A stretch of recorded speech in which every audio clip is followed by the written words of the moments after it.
So, you're looking to retire in the next 5, maybe 10 years, dreaming of a life after work, whether that be swimming at the beaches of Florida or hiking in the mountains of New Hampshire, caring for grandchildren, traveling the world, or gardening in your own backyard. You've built a nest egg, steadily saving over the years, but is it enough? Will market swings eliminate your security blanket or help you reach your goals? Well, I'm here to tell you today that it doesn't really matter as much as you think. Uncertain markets should not lead to anxiety. In fact, in some cases, that uncertainty can lead to opportunity. The financial markets are mostly out of your control. But what you can control is where your focus should be. These 8 steps that I'm going to outline today will help you feel confident in your retirement plan despite wavering market conditions. Welcome back to the Retirement Fix, a monthly podcast offering strategies for less stress and more success in your go-go retirement years. I'm your host, John Gigliello, a certified financial planner with the Albany Financial Group, and I'm here to be your guide to keeping more of your hard-earned money by making smart financial decisions in retirement. This podcast is primarily for people nearing or in retirement who want to learn more about proactive tax planning, retirement income planning, Social Security timing, investment management, and asset protection. After a life-altering health issue at age 39, my calling in life became clear: to share my knowledge of personal finance with people who are looking to make smart and responsible choices with their money. Today I want to talk about this 8-step survival guide for pre-retirees that I recently read, published by Morningstar Wealth. When retirement is still many years in the future, market volatility can be easy to shrug off. You're still early in your investment career, and your portfolio has years to recover. But when retirement is within sight, market volatility is more than a nuisance. It can be a real stressor if you haven't planned properly and taken steps to protect your portfolio. If you're within 10 years of retirement, you are considered a pre-retiree, and with this 8-step survival guide, you can have the tools in your toolkit to help preserve your nest egg. Number 1, see where you stand. Number 2, turbocharge your savings. Number 3, take control of your retirement date. Number 4, revisit the safe portion of your portfolio. Number 5, assess your equity positioning. 6, factor in withdrawal sequencing and Social Security start date. Number 7, evaluate anticipated lifestyle changes.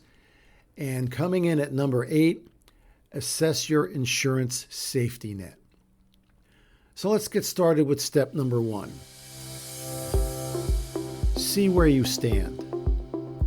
I know you probably don't want to look, and I often encourage clients to ignore the daily headlines and market fluctuations.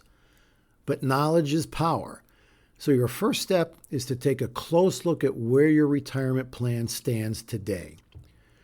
Will you have enough, or is there a realistic chance that you might run out of money during your lifetime unless you take some type of action? The best way to get your arms around those questions is to sit down with a financial planner who will consider your plan in its totality, including your portfolio, your anticipated retirement date, tax issues, and Social Security timing, to name just a few.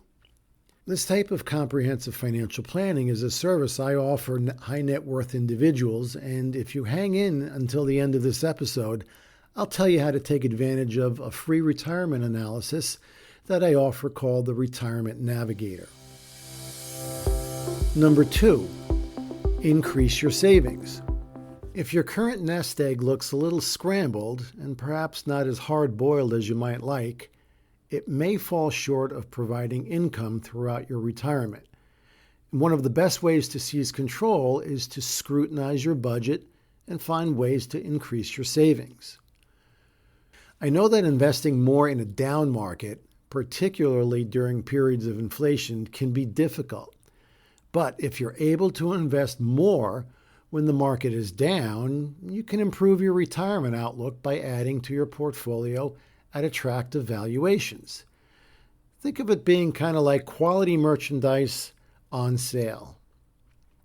As you get closer to retirement, you may have paid off your house and helped your children through college and can now reallocate those funds to your long-term goals. The empty nest transition, as financial planning guru Michael Kitces calls it, provides an opportunity for people in their 50s and 60s to avert a looming retirement shortfall. He estimates that in 15 years of saving 30% of your income, which is no small feat, of course, before retirement can help bring a too small retirement portfolio back from the brink. At this stage, you can also take advantage of the catch-up contributions allowed by the IRS if you're age 50 or older, investing in tax-sheltered vehicles like IRAs and 401ks or 403bs. If you've already maxed out contributions to your retirement accounts, health savings accounts also offer tax-free contributions, compounding, withdrawals, and can serve as an additional avenue for retirement savings. Catch-up contributions to these accounts are available to people over age 55. Number 3, take control of your retirement date. When I ask clients when they would like to retire, I often hear, "I just need to work another X number of years." I think we all understand the impact on a retirement plan of continuing to bring in a paycheck for as long as possible. Working longer means additional retirement contributions and compounding, delayed portfolio withdrawals, and delayed Social Security filing. Delaying retirement in a weak market can be especially beneficial because pulling too much from your portfolio during a down market can deplete your portfolio faster.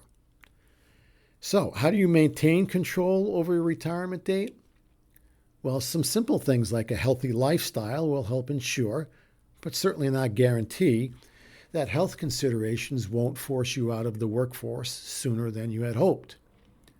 You might also want to consider investing in continuing education and attending conferences, staying current on developments in your field, and keeping abreast of the latest developments in technology. No one, myself included, wants to be that person who needs to ask the younger folks for help in navigating devices, software, and apps. Of course, it's not healthy, mentally or physically, to stay in a job that you hate. If that's the case, you could consider what Morningstar contributor Mark Miller calls an encore career, a later-in-life job that's more gratifying and less taxing. Of course, it might also pay less than your main career, but earning income from a part-time job can still reduce portfolio withdrawals in retirement, helping your portfolio to last longer than it might otherwise. Step 4, revisit the safe portion of your portfolio.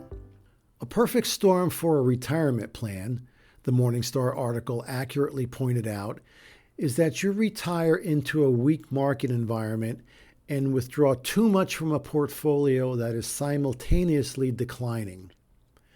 This leaves less of the portfolio in place to recover once the market does recover and can reduce the odds that your portfolio will last for the 25 or 30 years you may need it. So, how do you circumvent that risk?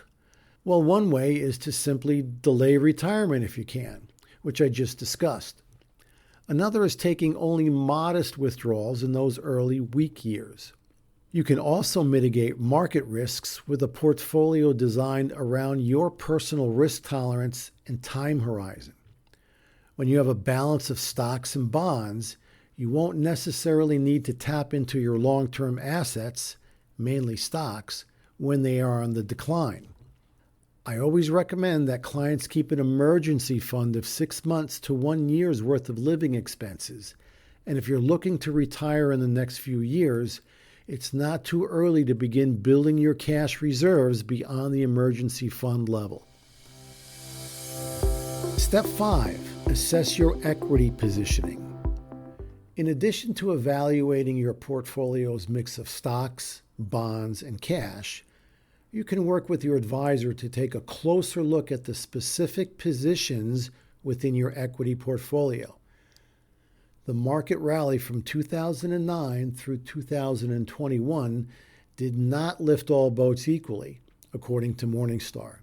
Value stocks trailed at the expense of growth stocks, and international stocks lagged domestic stocks. So if you haven't adjusted your portfolio's equity allocations recently, you may still see a bias towards those areas that have enjoyed a great performance run in the past. Number 6, factor in withdrawal sequencing and Social Security start date. Typically, when you begin retirement distributions, you will draw from your accounts in this order. Number 1, taxable accounts. Number 2, tax-deferred accounts. And number 3, Roth accounts if you should have them. Of course, this is just a general rule, and I encourage you to get tax guidance or financial planning help from an experienced professional to determine what works best for your individual retirement plan. If you are repositioning your holdings, as discussed a moment ago, you're going to need to be mindful of the accounts in which you hold those assets and the sequence in which you'll draw from them. The sequence can help you determine where to hold which assets. For example, you might consider holding more liquid assets in your taxable accounts while leaving the most aggressive, highest returning assets, again usually stocks, in your Roth accounts. Meanwhile, your tax-deferred accounts can hold a blend of safer, income-producing securities like bonds, as well as higher returning, higher risk assets like stocks, since they will likely fall into the intermediate part of your distribution queue. Again, this should be evaluated carefully with an experienced financial planner. And remember, Social Security start date factors in here too. A comprehensive financial plan can help you determine the optimal date for claiming Social Security. I've seen way too many times a client trying to make a decision on claiming Social Security in a vacuum, just looking at that decision on its own without taking into account the full comprehensive financial plan. Married couples should take special care to strategize about Social Security together, with an eye towards enlarging their total lifetime benefits from the program. For example, if one spouse is younger and will gain a larger benefit from a spousal benefit than his or her own benefit, delaying receipt of benefits can be particularly advantageous. But if you decide to delay Social Security, that could mean that you'll need to withdraw more from your retirement accounts earlier on, which may influence how you position those accounts. So you can see the tangled web we weave here. There are no easy answers. Step 7, evaluate anticipated lifestyle changes. The discussion about retirement planning often focuses on savings, but spending is an equally important factor. Begin thinking now in your pre-retirement years about how you want to spend your golden years. This will help you to determine your planned in-retirement spending. If it looks like you might have a shortfall, you can potentially find ways to trim your retirement cost. Housing expenses are typically one of the largest expenses, both before and during retirement. So finding ways to trim there, either through downsizing or relocating to a lower cost part of the country, can be extremely effective.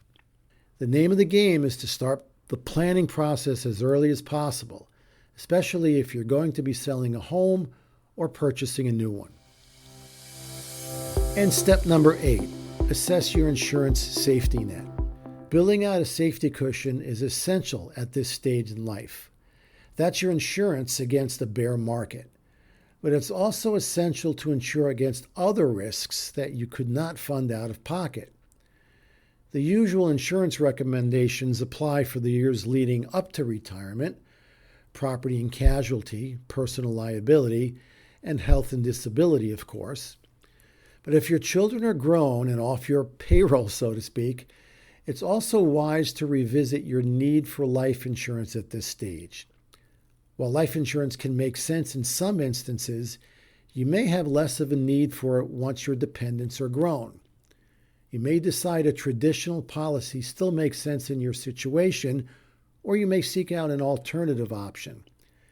At a minimum, just make sure that you have a plan.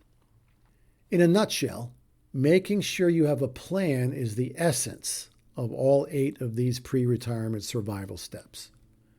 I always encourage you to take part in the financial planning process to pursue a confident financial future and, in turn, feel optimistic and proud about your accomplishments. For those who don't have a plan in place, I'm currently offering a free retirement navigator through my website. Please visit www.jgigliello.com to learn more. The Retirement Navigator is a complimentary retirement guide for prospective clients that will demonstrate your personal retirement income projections, tax planning opportunities, and investment optimization. There's no obligation, so please check it out. We also always offer complimentary initial consultations. If you've diligently saved over the years and have accumulated investment and retirement assets, and you understand that the success of your retirement is too important to be managing yourself, and you value experienced and professional guidance, please reach out to us.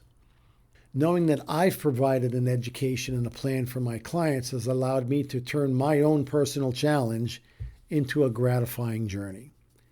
If you found this helpful, please share this episode and don't forget to subscribe. If there's a financial planning topic you would like us to address on a future episode of The Retirement Fix, please reach out and let us know. Until next time, thank you so much for listening and make it a great day. Content for this episode was derived in part from a Morningstar Wealth article published May 1st, 2025.